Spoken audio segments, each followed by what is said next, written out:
Hi, my name is Tiffany Smith, and I'm a second-year medical student at Rutgers Robert Wood Johnson Medical School and an intern for the Rugby Research and Injury Prevention Group, an affiliate of Hospital for Special Surgery. Today, I will be presenting on a 6-year evaluation of U.S. amateur men's Rugby Sevens ankle injuries by playing position, backs versus forwards.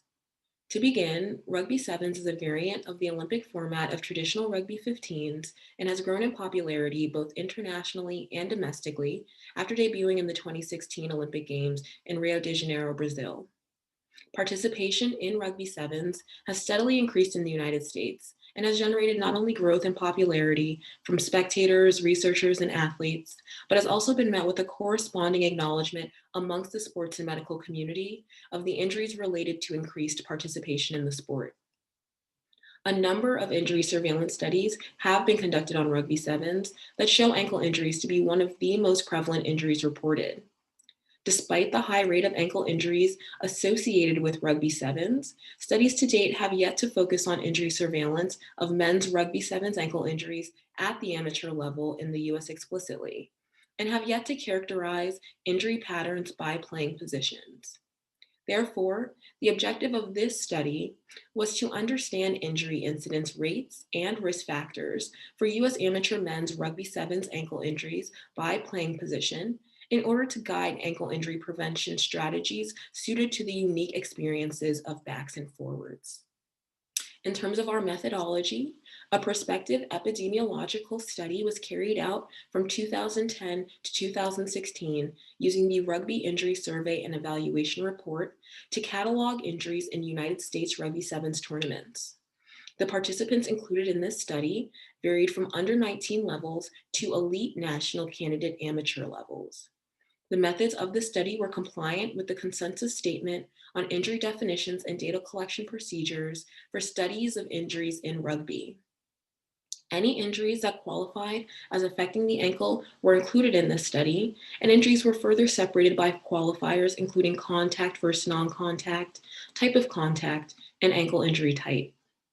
In terms of our results, over the 6-year study period, 188 total ankle injuries were recorded and used in analysis. No significant difference was found in injury incidence rate between backs and forwards.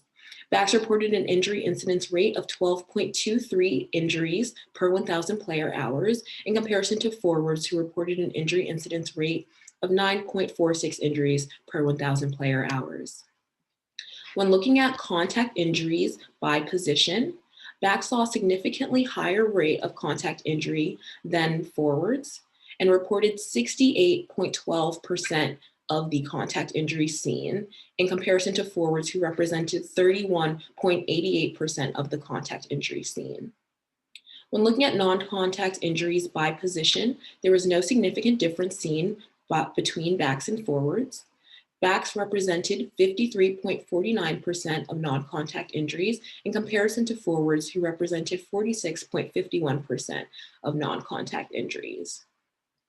When further looking at contact injuries, player-on-player contact injuries were evaluated, and backs were found to represent a significantly higher proportion of those player-on-player contact injuries at 69.47% in comparison to forwards who represented 30.53% of player-on-player contact injuries.